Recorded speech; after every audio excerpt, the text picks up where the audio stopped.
Et comment ça va? Bah, écoutez, moi ça va. Bon, rien de neuf, plutôt, que du vieux. D'ailleurs, on revient un petit peu aux sources avec cette fusion qui fait partie des premières fusions que j'ai montrées, que j'ai eu l'idée de réaliser et que j'avais montré en vidéo sur internet à mes débuts sur, la plateforme YouTube. Autant vous dire que ça remonte maintenant à quelques années en arrière, avant de tabler sur les séries limitées et de me risquer à faire des fusions avec. J'avais d'abord tablé sur, quasiment tous les modèles qu'on peut trouver dans la gamme luxe chez Opinel et qui se fabriquent toute l'année en continu et qui se vendent toute l'année en continu. Et parmi eux, il y avait justement ce modèle, l'Opinel numéro 8 avec manche en bois de Padouk, un bois très rougeâtre, qui nous arrive d'Afrique d'Afrique, d'Afrique centrale, je crois, si je vous raconte pas de bêtises. Alors un bois beaucoup plus léger, un petit peu moins dense que tous ces comparses qu'on peut trouver justement sur le continent africain. Pas vraiment de veinage apparent. Vous avez des petites lignes noirâtres qui apparaissent ici et là, mais de manière très timide. Par contre, vous avez des nervures, une pigmentation qui est très prononcée. On voit ici, hein, les stries à l'intérieur du bois. Et cette pigmentation que l'on retrouve également à l'intérieur du bois. Et l'intérieur du bois, on peut l'observer au niveau du talon du manche. C'est là que le talon est toujours très intéressant, parce que ça nous permet aussi de voir un petit peu de quelle manière le bois est composé à l'intérieur. Regardez-moi ça.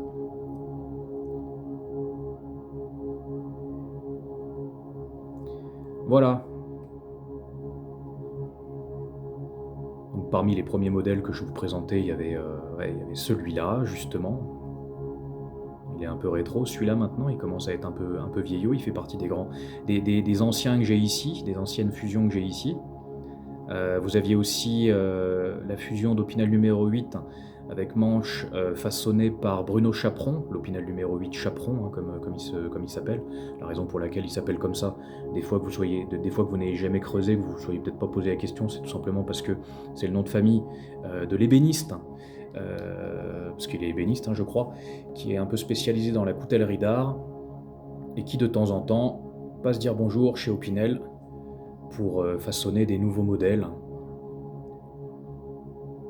Voilà, les Opinel numéro 8 Chaperon, auxquels j'avais mis des lames noires aussi, mais le problème c'est que, bon, le résultat n'était pas vraiment satisfaisant parce que c'est pas commun de trouver sur les modèles, créés par, Bruno Chaperon, c'est pas commun de trouver de l'ébène, donc qui a un rappel de couleur entre le côté, très noir de la lame et éventuellement, un des types de bois avec lequel, Bruno Chaperon travaille pour élaborer ses manches d'Opinel numéro 8, hein, dans la gamme luxe.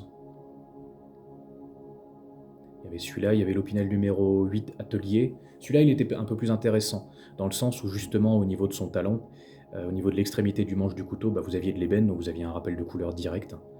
Et puis bah, sinon, oui, ça c'était parmi ça c'était les premières fusions que j'avais pu faire sur ma toute première chaîne sur YouTube à mes débuts. Et bah, parmi eux, il y avait bien évidemment l'Opinel numéro 8 avec manche en bois d'ébène. Là, en matière de rappel de couleur, on était bon, on était raccord, parce que bon, un manche en bois tout noir avec une lame toute noire, là effectivement, il y avait vraiment un rappel de couleur. Le mix, le mariage était vachement intéressant. Mais celui-là l'était aussi. La seule raison pour laquelle j'ai un petit peu hésité à le représenter sur cette chaîne, c'est parce qu'à un moment donné, Alain de la chaîne des lames dans l'âme avait trouvé la fusion intéressante, il l'avait refait de son côté aussi, et il l'avait présenté sur sa chaîne. Alors, bon, je suis pas ses vidéos en continu, je regarde pas tout ce qui sort sur sa nouvelle chaîne, la chaîne d'Alain. Je sais pas s'il a été amené à représenter ce modèle.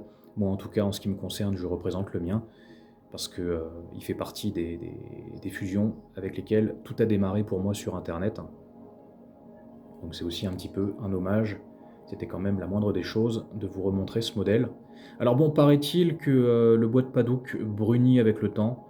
Eh bien écoutez, c'est un grand non en ce qui me concerne. Je pourrais pas dire s'il est aussi rouge qu'à ses débuts, mais il arbore encore un aspect rougeâtre qui n'est vraiment pas dégueulasse. Alors le bois de Padouk, ça a été une alternative en fait au bois de Bubinga, parce que pour la petite histoire chez Opinel, ils se sont demandé à un moment donné dans la gamme luxe quel type de bois ils pourraient utiliser continuellement. afin de vendre des modèles. Alors ils ont eu, parmi les différents types de bois, les différentes essences de bois qui arrivent du continent africain, ils ont eu l'idée d'utiliser l'ébène, mais ça bon, c'était un peu le b.a.-ba. Ça aurait été étonnant qu'ils ne l'utilisent pas, et puis ils voulaient utiliser en fait le bois de Bubinga. Et puis ils se sont ravisés parce qu'en fait, entre-temps, ils ont préféré tabler sur le bois de Padouk, qui du point de vue rapport qualité-prix est quand même nettement plus intéressant. Ouais, qualité et prix, ouais, confondus, ouais, parce que même au niveau de la qualité, bon, il est un peu plus intéressant. Alors attention, hein, le Bubinga a eu droit à sa série limitée, mais ça s'arrête là. Ça s'arrête là. Parce que c'est vrai que le Padouk était un peu plus intéressant. Alors plus intéressant à quel niveau, ça je pourrais pas vous dire. J'y connais pas grand chose en ce qui concerne les différentes essences de bois qui arrivent d'Afrique, parce qu'il me semble que le Bubinga est aussi originaire de là-bas. Ils n'ont pas tout à fait la même teinte non plus, le Padouk a un rouge un peu plus vif, un peu plus prononcé que celui une teinte rougeâtre un peu plus prononcée que celle du Bubinga. Après, un Opinel numéro 8 Bubinga, j'en ai jamais eu entre les mains. Parce que justement, j'avais ce modèle-là dans un fond de tiroir, donc le Bubinga, c'est pas que j'en avais rien à taper, mais presque. Même si c'est pas directement les mêmes essences de bois, ça m'a jamais paru intéressant de me le procurer. Donc je pourrais pas vraiment vous dire, à titre comparatif, oui, quelle différence concrète il y a entre les deux. Je sais pas. Mes connaissances et mes compétences s'arrêtent là. Donc le discours aussi, voilà. Il vaut mieux que j'évite d'aborder les sujets que je ne maîtrise pas. D'ailleurs, en parlant de sujets que je ne maîtrise pas, c'est intéressant d'aborder ce terme. Et c'est bien, mes associations d'idées fonctionnent toujours aussi bien. Je me suis un petit peu mal exprimé dans la dernière vidéo que j'ai fait concernant les modèles qui se fabriquent dans la gamme standard, traditionnelle, en continu toute l'année. Je vous avais parlé du fait qu'il valait mieux éviter d'exposer les n'importe quoi, les couteaux, pardon, excusez-moi, vos couteaux à la lumière naturelle. Je me suis mal exprimé quand je parlais de la lumière naturelle, je parlais en fait de la lumière du soleil, parce que les rayons du soleil, s'ils sont néfastes pour la peau et que c'est un coup à choper des coups de soleil, dites-vous que c'est aussi très néfaste pour le bois. Voilà. On peut se dire, c'est quand même bizarre, parce que les arbres sont souvent au contact du soleil, ils sont là dehors, à l'extérieur. Ce sont surtout les feuilles, hein. Ce sont les feuilles qui sont au contact des rayons du soleil. Les feuilles gèrent assez bien les rayons du soleil, étant donné qu'ils arrivent comment on dit, c'est la chlorophylle, je crois, qui est présente dans les feuilles et qui absorbe certains éléments qui sont compris dans les rayons du soleil et qui servent justement à nourrir l'arbre, hein, parce que bon, il va aussi puiser ses ressources dans la terre grâce à ses racines, mais il se nourrit aussi de la lumière du soleil, mais toute proportion gardée, quoi. C'est pas le bois qui est directement au contact du soleil, ce sont les feuilles, à ne pas confondre. Voilà, c'est pas pour déballer ma science, hein. Ça fait un petit moment que j'ai plus fait d'SVT et de physique-chimie, le merdeux que j'étais il y a quelques décennies en arrière a bien grandi depuis, mais quand mes filles en seront là à l'école, ouais, je pense que ce sera une petite piqûre de rappel intéressante, ça me permettra de réviser mes classiques. De voir si je vous ai pas raconté de nouveau des nouvelles bêtises en vidéo. Bref, voilà. Bon, merci à vous d'avoir regardé cette vidéo. Je vous dis à plus, hein, on se reverra quand on se reverra, si on se revoit. D'ici là, prenez soin de vous, faites attention à vous. Et moi je vous dis ciao.